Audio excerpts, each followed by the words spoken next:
गुरु महाराज ने जो अर्च विग्रह दिए हैं, जिनकी सेवा करने का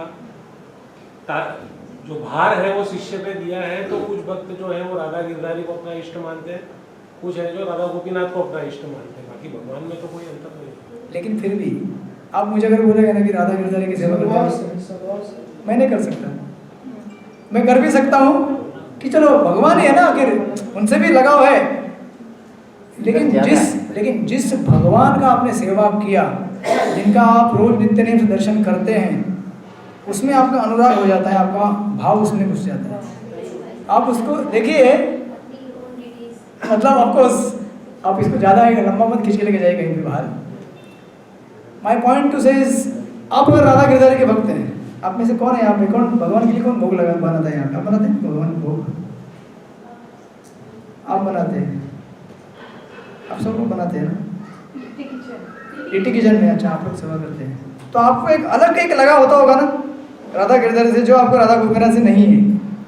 आई मीन टू से है, लेकिन दोनों भगवान है, सेम है, लेकिन जिस डीटी का आपने सेवा किया उसके प्रति आपका एक स्पेशल अफेक्शन रहता है। आप जब रोज फोटो देखते हैं तो किसका देखते हैं? जब मैं रोज फोटो व्हाट्सएप पे भी भेजता तो किसका भेजता हूँ? और जब आप भेजते तो किसका भेजते हैं? मैंने आज तक कभी देखा नहीं आपने किसी ने गोपीनाथ का फोटो पोस्ट किया है व्हाट्सएप पे, नहीं किया ना? कभी कभी मैं करता हूँ राधा गिरधारी का, थोड़ा टेक्निक यूज करके कह रहे हैं इन लोगों को राधा गिरधारी ज़्यादा प्रिय है, तो उनका फोटो भेजूंगा तो जल्दी सुनेंगे मेरी बात। समझ में आया ना? Something like that. आप राम भक्त हैं। ये भावना तो बहुत खतरनाक है। कौन सी भावना? किसी एक अर्च विग्रह के प्रति अनुराग होना ये एक अलग बात है, लेकिन इसका अर्थ ये नहीं कि दूसरे जो अर्च विग्रह है उनके प्रति प्रेम नहीं, ऐसा नहीं बोला, ऐसा नहीं बोला। अगर कल मेरे को बोलेंगे कि राधा गिरधारी की सेवा करो तो मैं करूँगा, बट माय पॉइंट टू से इज कि मुझे उनसे ज़्यादा अफेक्शन है जितना राधा गिरधारी से भी है। लेकिन आखिर जिनका मैंने इसलिए देखो, एक प्रश्न पूछा गया था किसी से कि आपके फेवरेट डिटीज कौन से हैं? आपके फेवरेट डिटीज कौन से हैं? आपके कौन से हैं? मेरे घर पे आप राधा गिरधारी के मंदिर में आते हैं, इधर से जुड़े हुए हैं ना, तो आपके गिरधारी क्यों नहीं है? श्याम सुंदर क्यों है?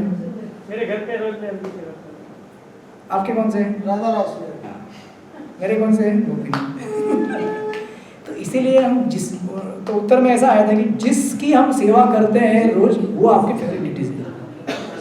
तो इसमें खतरे की क्या बात है? खतरे कुछ नहीं, ये तो अरे उल्टा स्पिरिचुअल प्रेम है, वैरायटी है ना। उल्टा हमें खुश होना चाहिए कि अरे किसी से तो आसक्ति हो गया है।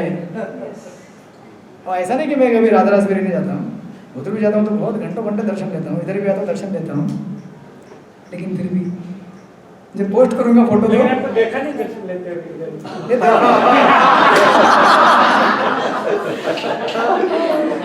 नहीं, मैं जाते समय करता हूँ कि सुबह आप लोग का करता हुआ रहता है ना यहाँ पे। ये प्रश्न मेरे मन में कई बार आता है। नहीं ऐसे आते तो फोटो क्यों लगवाता मैं यहाँ पे? ऐसा होता तो मैं यहाँ पे गोपीनाथ का फोटो लगवाता, नहीं गिरधारी का लगवाए, क्योंकि आप उनकी बात मानेंगे, मेरी नहीं मानेंगे। समथिंग है। तो ये शैन सुधरों में एक टिपिकल एग्जांपल है, स्पिरिचुअल लेवल में, अध्यात्म मटेरियल लेवल पे नहीं। तो अच्छी बात है, भगवान से प्रेम होता है तो फिर उसको छोड़ के जाने की इच्छा नहीं होती है, right? This is the way we can transcend the modes. Donation भी हम गिरधारी के लिए लाते हैं, गोपीनाथ के लिए। वो इश्यू छोड़ दीजिए। हमें फाइनेंस में नहीं घुसना है, हमें प्रेम में घुसना है। ऐसे कुछ लोग बोलते हैं गोपीनाथ के भक्त प्रसाद इधर लेते हैं, डोनेशन इधर देते हैं। बोलते भी ऐसे, कोई इधर आता है तो कोई रास्ते हरे मिल जाते हैं। चलो वो इशू अलग है।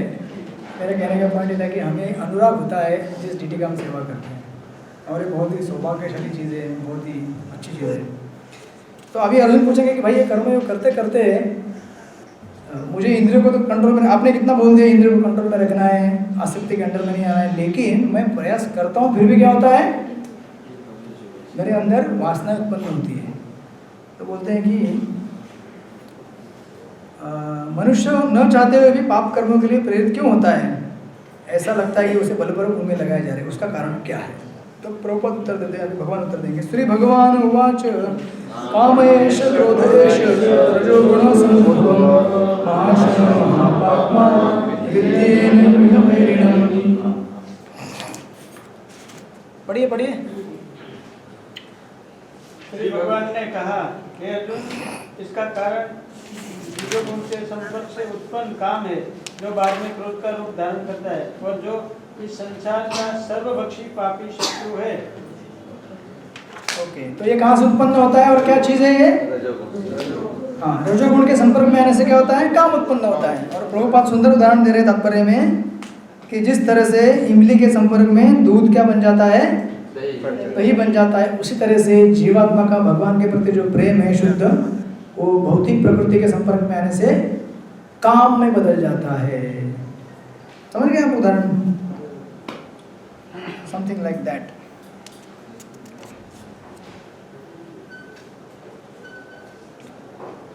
ओके, और प्रभुपाद आगे तात्पर्य में आगे दो तीन और चीजें बोल रहे हैं। अभी ये तो पता है कि काम ऐसे उत्पन्न होते हैं, लेकिन इसको कंट्रोल कैसे करें? प्रभुपाद उत्तर दे रहे हो तात्पर्य में। 153 पेज पे जाइए। जीवात्मा का सबसे बड़ा शत्रु क्या है? काम है। यह काम ही जो विशुद्ध जीवात्मा को इस संसार में फंसे रहने के लिए प्रेरित करता है। क्रोध तमोगुण का प्राकट्य है। ये गुण अपने आप को क्रोध तथा अन्य रूपों में प्रकट करते हैं। अतः यदि रहने तथा कार्य की विधियों द्वारा रजोगुण को तमोगुण में न गिरने देकर सतोगुण तक ऊपर उठाया जाए तो मनुष्य को क्रोध से पतित होने में आध्यात्मिक आसक्ति के द्वारा बचा जाएगा। मिल गया आपका आंसर वापस? प्रकृति जो है उसको अगर ज़्यादा हम खुला छोड़ देंगे, एग्रेवेट करेंगे तो वो डाउन डाउन डाउन रजोगुण से तमोगुण में चला जाएगा। आप लोग को ये कितना समझ में आया लाइन से? अतः यदि रहने तथा कार्य करने की विधियों द्वारा रजोगुण को तमोगुण में न गिरने देकर सतोगुण में लेके जा सकता है। कितने लोगों को समझ में आया? बोलिए। अपना जो बीजोगुण है उसको सतोगुण में ऊपर उठाने से मतलब जो बीजोगुण दब जाता है। लेकिन कैसे? क्योंकि वो जो भगवान के साथ में हमको मतलब भावना भाई। हाँ, तो उसके लिए प्रभुपाद ने क्या शब्द इस्तेमाल किया है यहाँ पे? रहने तथा कार्य करने की विधि। रहने की हमारी विधि होनी चाहिए ठीक, कार्य करने की विधि ठीक होनी चाहिए। रहने की मतलब हमारे लिए प्रभुपाद ने जो रेगुलर मॉर्निंग प्रोग्राम दिया है, 4 नियम दिए हैं, समझ रहे हैं ना आप लोग?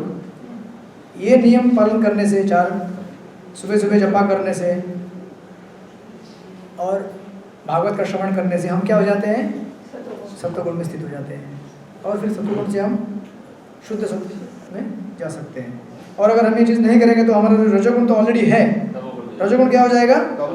अगर हम देखेंगे पिक्चर में शराब पी रहा है कोई, नाच गाना कर रहा है, या हम मार्केट में जाएंगे मांस मछली देखेंगे तो हमारा रजोगुण क्या हो जाएगा?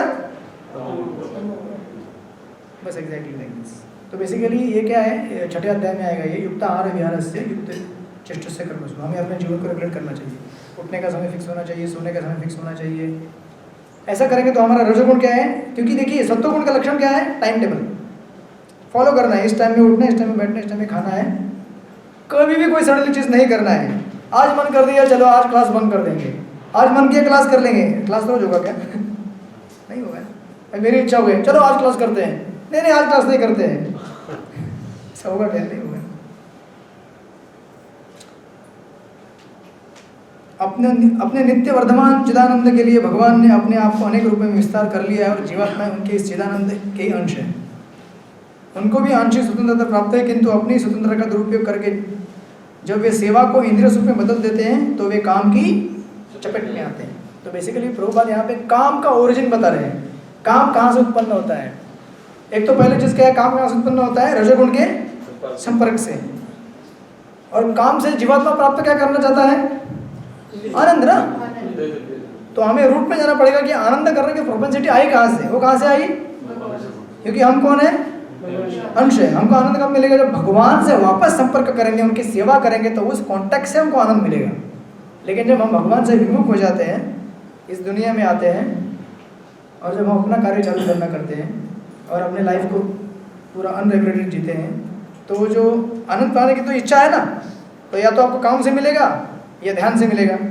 ध्यान करना है तो भगवान का ध्यान करेंगे तो उससे आनंद मिलेगा। नहीं तो काम तो आपको आनंद देने के लिए है, लेकिन काम आनंद नहीं देगा। वो ग्रेजुअली क्या हो जाएगा? रजोगुण से तमोगुण में जाएगा, क्योंकि क्रोधात बहुत ही सम्मोह, सॉरी काम संतुष्ट नहीं होगा तो क्या होगा? क्रोध। क्रोध आएगा, और क्रोध आपको नीचे नीचे गिरा जाएगा तमोगुण में। तो उसका ओरिजिन बताया यहाँ पे, और नीचे भी जाके देखिए लास्ट पैराग्राफ में बीच में बताया गया है, अतः काम का उद्गम कहाँ से हो रहा है? परब्रह्म से हुआ। अतः यदि काम को, आपका प्रश्न का उत्तर यहाँ पे आ गया होगा सभी, अतः यदि काम को भगवत सेवा में या कृष्ण भावना में परिणित कर दिया जाए, या दूसरे शब्दों में कृष्ण के लिए ही सारी इच्छाएं हो, तो काम तथा क्रोध दोनों ही आध्यात्मिक बन सकेंगे। तो भगवान राम के प्रिय भक्त हनुमान का उदाहरण दिया है और अर्जुन का उदाहरण दिया है, समथिंग लाइक दैट। अभी 38 श्लोक में बताते हैं कि अभी ये जो काम है ये सब या फिर जो जीवात्मा के ऊपर लगा हुआ आवरण है, नित्य वैरण, ये शत्रु, वो कौन से स्तर पे लगा हुआ है, कितना कितना डिग्री में लगा हुआ है, एग्जांपल दे रहे हैं। धूम्रे नाम्रियते वह्निर् यथा दशोमलेन च यतो विबलेन गर्भस्तथा बड़ी अनुवाद। जिस प्रकार अग्नि धुएं से, दर्पण धूल से अथवा भ्रूण गर्भाशय से आवृत रहता है, उसी प्रकार जीवात्मा इस काम की विभिन्न मात्राओं से आवृत रहता है। करेक्ट। तो अलग अलग लेवल दिए हैं। सबसे पहले दिया है कि भ्रूण का, भ्रूण इसकी तुलना किससे की गई है? वृक्षों से। वृक्ष एकदम जड़ होते हैं, उनको कुछ चेतना है उनमें, लेकिन चेतना कैसी है? पूरी दब गई है। तो इतना काम का उनके ऊपर ये मतलब रजोगुण का प्रभाव पड़ा है कि उनको अपना आइडेंटिटी मालूम नहीं पड़ता है। दूसरा उदाहरण है आईने के ऊपर धूल जमा हो जाना, उसकी तुलना की गई है पशुओं से, मतलब थोड़ा ऊपर आ गया वो। पशु थोड़ा समझ सकते हैं, हलचल कर सकते हैं, बोल सकते हैं, राइट। ये सेकंड लेवल हो गया। तीसरा लेवल हो गया अग्नि जब धुएं से ढक जाती है, उसकी तुलना की गई है इंसान से। और अगर अग्नि को थोड़ा सा अगर अच्छा हवा देंगे तो क्या होगा? अग्नि जल पड़ती है। उसी प्रकार मनुष्य जीवन में थोड़ा सा भी अगर हम प्रयास करेंगे तो भक्ति की अग्नि प्रज्वलित की जा सकती है। इसलिए जो 3 स्तर दिए गए हैं, वृक्ष इसको तो भक्त कभी बना नहीं सकते हम लोग, पशु इनको भी नहीं बना सकते, लेकिन इंसान को बना सकते हैं, क्योंकि उसमें क्या है? उतना पोटेंशियल है, और कवरिंग जो है थोड़ा कम है। समझ रहे हैं आप लोग? जो काम का जो कवरिंग है वो सबसे ज़्यादा वृक्षों के ऊपर है, फिर पशुओं के ऊपर है, और उसके बाद मनुष्य, फिर उसमें भी कैटेगरी आएगा मनुष्य का। कोई व्यक्ति रजोगुण में, कोई तमोगुण में, सत्वगुण में, जो सत्वगुण में उसी और बहुत कम है, वो आगे बढ़ने का प्रयास कर सकता है, समथिंग लाइक दैट। कोई वृक्ष प्रभु जी भगवान की सेवा में है, कई बार हम लोग सुनते हैं, तो वो आपकी कृपा है। नहीं हमारी, जैसे कोई वृक्ष चैतन्य महाप्रभु ने वृक्ष को मुक्त किया था, नहीं आते। हाँ, तो वही ना, किसी ने किया ना, लेकिन वो खुद से तो नहीं हुए ना, दैट्स माय पॉइंट। नहीं, वृक्ष है किसी के पास। वृंदावन में मतलब मंदिर में जाए, वृंदावन मत जाइए, वृंदावन तो आध्यात्मिक जगत है पूरा। अभी आपने इंडिया बॉम्बे में, अभी आपके कंपाउंड में भी कुछ पेड़ रहेंगे, तो वो तो आपने उनको मौका दिया इसलिए बने ना, वो खुद से तो नहीं बनने आया ना भक्त।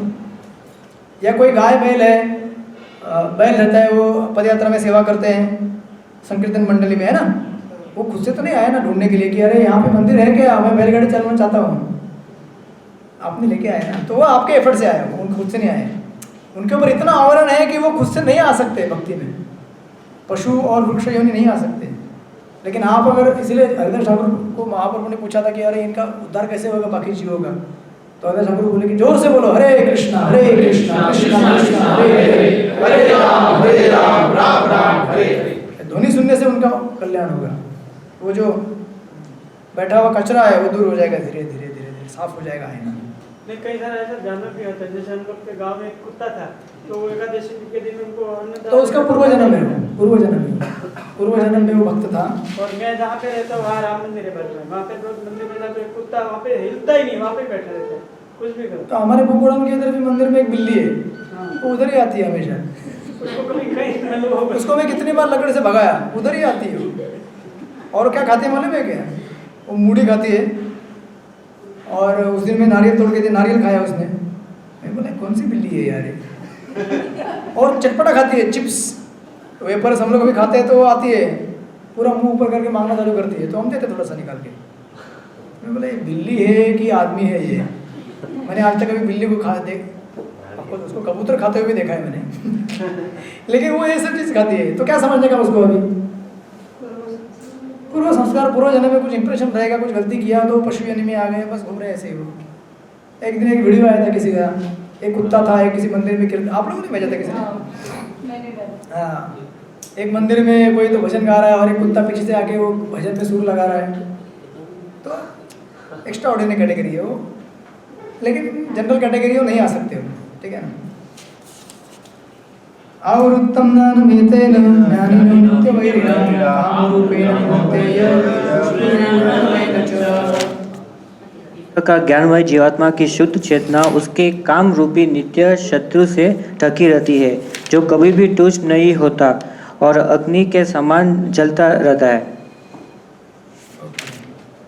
तो एक बहुत ही सुंदर शब्द यूज किया गया है यहाँ पे। क्या शब्द इस्तेमाल किया गया है? नित्य वैरिणा। नित्य वैरिणा मतलब क्या? ऐसा शत्रु है जो हमारा जन्म जन्म पीछा कर रहा है, जन्म जन्म साथ नहीं छोड़ूंगा तेरा बोल रहा है, मरेंगे तो साथ में, जिएंगे तो साथ में। यहाँ तक कि जब ध्रुव महाराज वैकुंठ लोक के लिए आगमन कर रहे थे, तब तक उनको कहाँ से पास होना पड़ा? उनका विमान कहाँ से गया? स्वर्ग लोक से भी गया। तो स्वर्ग लोक में उनको सब दिखा होगा ना, इतना भोग ऐश्वर्य। अगर वहाँ पे अगर हम समझो हम जा रहे हैं, हम जाते जाते एक नज़र घुमा लिया, अच्छा इधर स्वर्ग है क्या, बस हो गया। तो यानी कि जब तक आप भगवत धाम में अपना कदम नहीं रखते, तब तक ये नित्य वैरिणा है, आपके साथ घूमता रहेगा। आप भले कितने देखिए, इसलिए कोई अगर सोचेगा कि मैं कपड़े बदल लूंगा, सन्यासी बन जाऊंगा, तो काम छोड़ेगा, आपको क्रोध छोड़ेगा, परमहंस बन जाएगा, छोड़ेगा नहीं छोड़ेगा।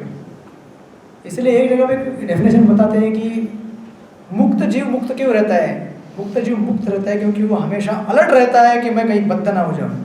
दैट्स व्हाई इज मुक्त। तो हम सबको अगर मुक्त बनना है तो हमें अलर्ट रहना पड़ेगा हमेशा कि मैं बद्ध ना बन जाऊं, भगवान के साथ में रहूं हमेशा। और कैसा बोला गया है? दुष्पुरेण अनलेन च, यानी कि ये जितना भी जलाओ जलते ही जाएगा। अगर कभी देखिए, ये एक्चुअली ययाति महाराज बोलते हैं भागवत के 11वें स्कंद में। ययाति और कौन था उनके साथ? देवयानी, शर्मिष्ठा, और दूसरा एक एग्जाम्पल है पुरुरवा महाराज और उर्वशी। इन सबके एक्चुअली रियलाइजेशन यही है। एक श्लोक बोलते हैं वहाँ पे, बोलते हैं कि न जातु काम कामानाम उपभोगेन शम्यते, कि काम की जो इच्छाएं हैं वो भोग करने से संतुष्ट नहीं होती है। जिस तरह से अग्नि में कितना भी घी डालो, अग्नि बुझेगी कि भड़केगी? और भड़केगी ना। इसलिए ने कहा गया कि दुष्पुरेण अनलेन च, कभी भी तुष्ट न होने वाली अग्नि द्वारा, जो कभी भी तुष्ट नहीं होती, अग्नि के समान जलती रहती है। इसको क्या करना चाहिए? हमें त्याग करना चाहिए। एक्चुअली ययाति महाराज बोलते हैं ये सब चीज़ें। ताम तृष्ण दुख निवाहम शर्म काम द्रुतम त्यजत। ये केवल क्या है? दुख का भंडार है, इसको छोड़ना ही उचित चीज़ है। अब उसके बाद ये तात्पर्य में आइए, थोड़ा सा एक दो चीज़ है महत्वपूर्ण। देखिए, बहुत ही मतलब डरावना तात्पर्य है। ये पढ़ेंगे तो बोलेंगे यार खतरनाक जगह है। मनुस्मृति में कहा गया है कि कितना भी विषय भोग क्यों न किया जाए, काम की तृप्ति नहीं होती। जिस प्रकार निरंतर ईंधन डालने से कभी अग्नि बुझती नहीं। भौतिक जगत में समस्त कार्यकलापों का केंद्र बिंदु मैथुन काम सुख है, अतः इस जगत को मैथुन में आगार या विषय जीवन की हथकड़ियाँ कहा गया है। और प्रभुपद क्या लिखते हैं? एक सामान्य बंदी गृह में अपराधियों को छड़ों के भीतर रखा जाता है, इसी प्रकार जो अपराधी भगवान के नियमों की अवज्ञा करते हुए मैथुन जीवन द्वारा बंदी बनाए जाते हैं। इंद्रिय तृप्ति के आधार पर भौतिक सभ्यता की प्रगति का अर्थ है इस जगत में जीवात्मा के बंधन की अवधि को बढ़ाना, क्योंकि जितना जीवात्मा भोग करते जाएगा उतना उसका एग्जिस्टेंस टाइम पीरियड क्या होता जाएगा। जितना कैदी जेल में मस्ती करेगा, उटपटांग चीजें करेगा, उतना देर उसे जेल में अच्छा अगर सभ्यता से रहेगा तो जेलर छोड़ सोचेगा ना कि अरे अच्छा आदमी था, काम बहुत किया, निकाल दो इसको। वैसे ही हम लोग जेल में हैं यहाँ पे। जितना हम गड़बड़ करते रहेंगे इस दुनिया में, उतना हमको अंदर और दीवारों के पीछे भेजा जाएगा, सलाखों के पीछे। और प्रभुपाद बोलते कि अतः यह काम अज्ञान का प्रतीक है जिसके द्वारा जीवात्मा को इस संसार में रखा जाता है। इंद्रिय तृप्ति का भोग करते समय हो सकता है कि कुछ प्रसन्नता की अनुभूति हो, किंतु यह प्रसन्नता की अनुभूति ही इंद्रिय भोग का चरम शत्रु है। पंच लाइन है एकदम कि जब भोग प्रवृत्ति में लीन रहते हैं तो हमें क्या होता है, वो भोग प्रवृत्ति क्या करती है, आनंद देती है, लेकिन वही आनंद हमारा क्या है, शत्रु है।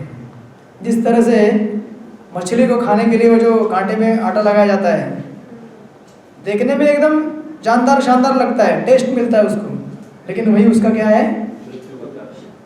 घर में आपने कभी चूहे पकड़े, चूहा आता है ना पकड़ने का मशीन, वो अपना बॉक्स, उसमें आप छोटा सा ब्रेड का टुकड़ा बटर मार के मक्खन लगा के डाल देते हैं चूहा बोलता है क्या बात है, क्या बात है, लेकिन जानता नहीं कि जैसे ही मुंह डालूंगा तो मुंह बंद होने वाला है अंदर मेरा बस उसी तरह से हम लोग की स्थिति है कि हम लोगों को लगता है कि ये चीज़ से मुझे आनंद मिल रहा है, लेकिन यही आनंद हमारा क्या है, भयानक शत्रु है, नित्य वैरिणा दुष्पूरेणा, चलता रहता है भयंकर। तो अभी आगे के श्लोक में बता दें कि अभी ये शत्रु ने कौन सी जगह पकड़ के रखी है हमारे शरीर में। इंद्रियाणि मनोबुद्धिर अधिष्ठानं चते एतैर्विमोहयति तेषां ज्ञानमावृत्तेन। इंद्रियां, मन तथा बुद्धि इस काम का निवास स्थान है। इसके द्वारा यह काम जीवात्मा के वास्तविक ज्ञान को ढक कर उसे मोहित कर लेता है। देखिए स्ट्रेटेजिक लोकेशन पे बैठा है। कौन सा स्ट्रेटेजिक लोकेशन है, माइंड, इंटेलिजेंस, सेंसेस। और इसमें प्रभुपाद का क्या क्लासिक तात्पर्य है, ये पहला पैराग्राफ, इतना पूरा तात्पर्य पढ़ लेंगे हम लोग आज। 5 मिनट जाने दीजिए एक्स्ट्रा, 10 मिनट 12 मिनट चालू होगा। हाँ ठीक है, ठीक है सुपरवाइजर, आज तो 12 बजे तक लेना पड़ेगा। अच्छा, और ये शत्रु कैसे बनता है, देखिए टेक्निकली कैसे होता है। जब भी किसी विषय वस्तु के हमें प्रति आनंद मिलता है ना, तो यह आनंद हमारी चेतना को क्या करता है, उसमें फंसा के रखता है। उसकी वजह से हम अपनी चेतना को वहाँ से उठा के राधा गोपीनाथ और गिरधारी के चरणों में नहीं लगा सकते। समझ रहे ना आप, क्योंकि एज सिंपल एज है, चेतना अगर हमारी वहाँ रहेगी तो कितना आनंद मिलता है, दिव्य आनंद। उस आनंद के सामने आनंद क्या है, तुच्छ है। लेकिन जब यहाँ एक बार फंस गया तो उसको, इसलिए देखिए द्वितीय अध्याय में क्या बोला गया था, कौन सा श्लोक है वो, अपहरण का कौन सा श्लोक है, अपहरण, किडनैप, द्वितीय अध्याय में अपहरण, अपहरत, अपहरत करके शब्द आता है, अपहरत। हाँ बोलिए बोलिए। व्यवसाय में बुद्धि, ठीक है। कहीं तो एक शब्द आया है अपहरत करके, अपहरत मतलब अपहरण कर लेना। इस दुनिया के विषय वस्तु की चीजें हमारे चेतना को क्या करती है, अपहरण करती है, किडनैप करती है, और चेतना को भगवान के चरण में नहीं जाने देती है। तो इस तरह से लॉक हो जाता है पूरा, लॉक। जैसे टीवी देखने वाला आदमी जब टीवी देखता है तो उसका चेतना लॉक हो गया, जैसे टीवी घूमेगा वो भी घूमेगा, टीवी ऐसे घूमेगा ऐसे घूमेगा, टीवी आगे जाएगा, पीछे आएगा, एग्जैक्टली लाइक दैट। तो हमारा चेतना जहाँ फंसा है वहीं घूमता रहेगा, इधर उधर आगे पीछे, लेकिन इधर नहीं आएगा। तो अभी ये शत्रु कहाँ बैठा है, मन, बुद्धि और हमारे सेंसेस। चूंकि शत्रु ने मध्यजु के शरीर के विभिन्न समरिक स्थानों पर अपना अधिकार कर लिया है, तो भगवान कृष्ण उन स्थानों को संकेत कर रहे हैं जिससे शत्रु को जीतने वाला यह जान ले कि शत्रु कहाँ पर है। तो पहले जानना पड़ेगा ना कि एनिमी कहाँ बैठा है। फायरिंग करना है तो फिर कहाँ फायरिंग करेंगे आप, जहाँ शत्रु बैठा वहाँ पे ना, जहाँ पे डिवोटी बैठा वहाँ तो फायरिंग नहीं करेंगे ना। मेरे गुस्से का कारण कौन है, ये डिवोटी है क्या, कौन है, जो गुस्सा मेरे मन के अंदर बैठा है ना। क्या आपका गुस्सा बढ़ रहा है क्या?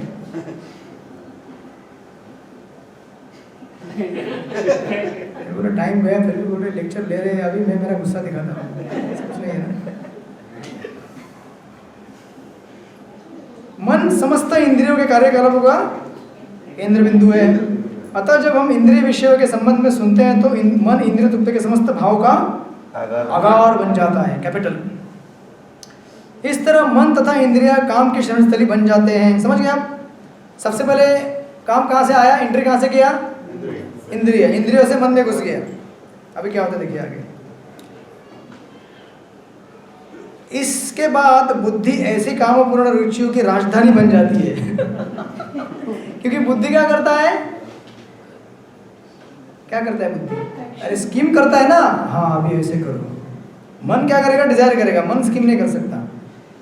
माइंड डिजायर करता है, इंटेलिजेंस आइडिया लगाता है, हाँ तुमको अभी ये चीज चाहिए ना, वहां पे जाओ वहां मिलेगा।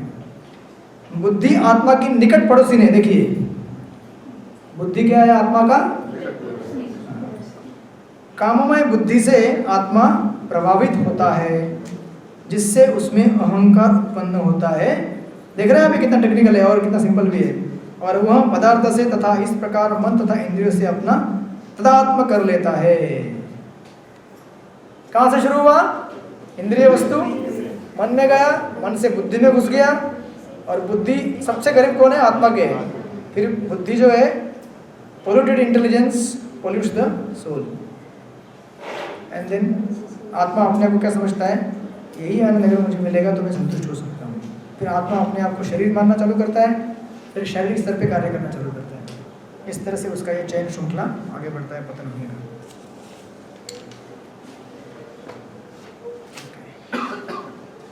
अभी इसको कंट्रोल कैसे करें, 3.40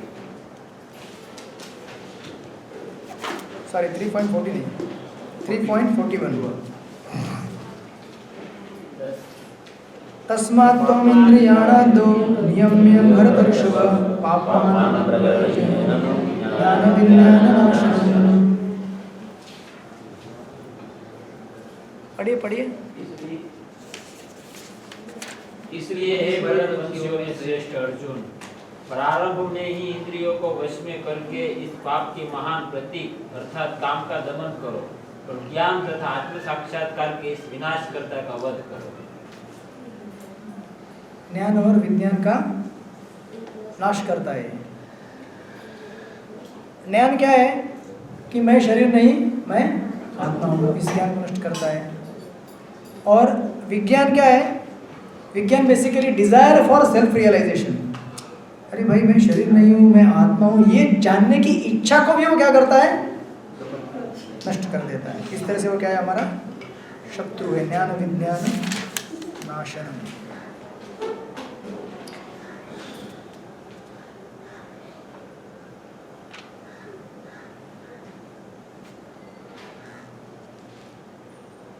अभी देखिए तात्पर्य में आइए, एकदम सेकंड पैराग्राफ, थर्ड पैराग्राफ जाइए 156 में। काम ईश्वर प्रेम का विकृत प्रतिबिंब है और प्रत्येक जीव के लिए स्वाभाविक है कि नहीं, क्योंकि भगवान से प्रेम की उसकी वो इच्छा है, लेकिन वो काम में कन्वर्ट हो गया। किंतु यदि किसी को प्रारंभ से ही कृष्ण भावनामृत की शिक्षा दी जाए तो प्राकृतिक ईश्वर प्रेम काम के रूप में विकृत नहीं हो सकता, राइट। क्योंकि इसका डेंजर क्या है, एक बार ईश्वर प्रेम के काम रूप में विकृत हो जाने पर इसके मौलिक स्वरूप को पुनः प्राप्त कर पाना दुस्साध्य हो जाता है। एक बार अगर लोखंड को जंग लग गया, एक दिन नहीं सालों साल लगा है, तो लोहा बन सकता है वापस? तभी बनेगा जब उसको पूरा आप अग्नि में डाल के पूरा पिघाल देंगे उसको। तो हमको भी ऐसे पूरा अग्नि में डाल के पिघालना पड़ेगा अपने। लेकिन प्रभुपाद क्या बोलते देखिए आगे, फिर भी कृष्ण भावनामृत इतना शक्तिशाली होता है कि विलंब से प्रारंभ करने वाला भी भक्ति के विधि विधान का पालन करके ईश्वर प्रेमी बन सकता है।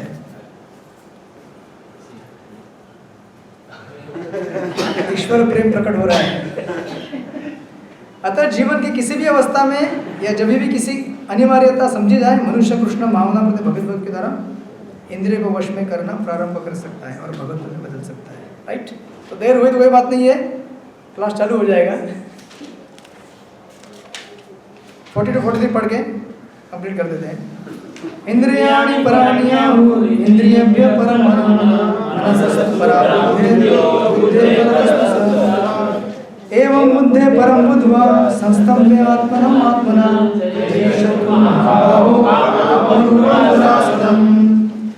कर्मेंद्रिया। अभी किसको, इंटेलिजेंस को प्यूरिफाई करने का तरीका क्या है, कर्मेंद्रिय जड़ पदार्थ की अपेक्षा श्रेष्ठ है, मन इंद्रियों से बढ़कर है, बुद्धि मन से भी उच्च है, वह आत्मा से बुद्धि बढ़कर है। यानी कि समझने की कोशिश कीजिए कि हायरार्की क्या है, इंटेलिजेंस से ऊपर, सॉरी सेंसस के ऊपर माइंड है, माइंड के ऊपर बुद्धि है, बुद्धि पर आत्मा है। तो फिर किसको ज़्यादा ध्यान देना चाहिए? बुद्धि को, राइट। और ये सब चीज़ों का सीधा सीधा अट्रैक्शन किसकी तरफ है? इंद्रिय वस्तु की तरफ। तो ऊपर से इसको क्या करना चाहिए? ग्रेविटेशन फोर्स पकड़ कर रखना चाहिए। और ग्रेविटेशन फोर्स क्या है? भक्ति, वो पकड़ के रखेगा ना इसको। और लास्ट में बोलते हैं, इस प्रकार है महाबाहो अर्जुन, अपने आप को भौतिक इंद्रियों मन तथा बुद्धि से परे जानकर मन को सावधान आध्यात्मिक बुद्धि में स्थिर करके आध्यात्मिक शक्ति द्वारा इस काम रूपी दूसरे शत्रु को क्या करो? विजय प्राप्त करो। और इसमें जो बताई गई बुद्धि है, कौन सी बुद्धि है? हमारी बुद्धि नहीं है, गुरु साधु शास्त्र से दी गई। समझ रहे ना आप लोग? जो बुद्धि बोल रहे हैं ना यहाँ पे, वो अपनी बुद्धि नहीं है, गुरु साधु शास्त्र की दी गई बुद्धि है। इस तरह से यह अध्याय समाप्त हो गया है। तीसरा अध्याय पूरा हो गया। तो अभी इसके ऊपर प्रश्न जो दिए जाएंगे, इसका आपको क्या करना है? आंसर लिखना है, अध्ययन करना है। अगले अध्याय से, सॉरी अगले क्लास से हम लोग स्टार्ट करेंगे चौथा अध्याय दिव्य ज्ञान। उसका एक श्लोक पढ़ के छोड़ देते थे कि क्या आपको टच मिलेगा एक, क्योंकि वो ज्ञान क्या है अभी यहाँ बताएंगे चौथे अध्याय में कि कौन से ज्ञान से आप कर सकते हैं प्यूरिफाई, कौन से बुद्धि से। श्री भगवान उवाच इमं विवस्वते योगं प्रोक्तवान् भयं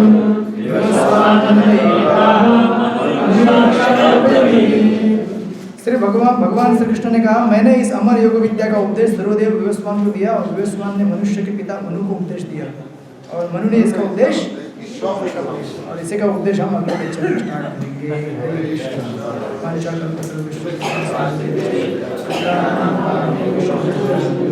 अनंत कोटि वैष्णव की जय। संडे फीस्ट की नेक्स्ट संडे क्लास नहीं है। आप लोग चैतन्य महाप्रभु का बर्थडे मनाइए और आनंद उठाइए।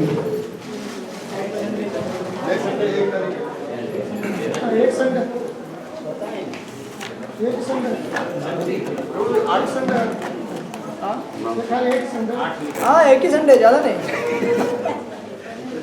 कंट्रोल कीजिए। प्रभु जी का आभार व्यक्त करेंगे हरे कृष्ण महामंत्र के साथ। हरे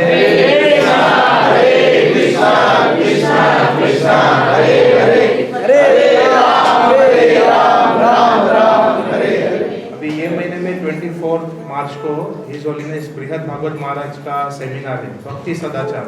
तो उसमें जो भक्त भक्ति शास्त्री कर रहे हैं उनके लिए 50% डिस्काउंट है। और दूसरे का अनाउंसमेंट है आत्मनिर्भर प्रभु भी सबका अटेंडेंस लगे तो कोई भी बाहर ना जाए। हो गया वापस सेकंड टाइम, क्योंकि कुछ भक्त अभी निकल गए हैं इसलिए।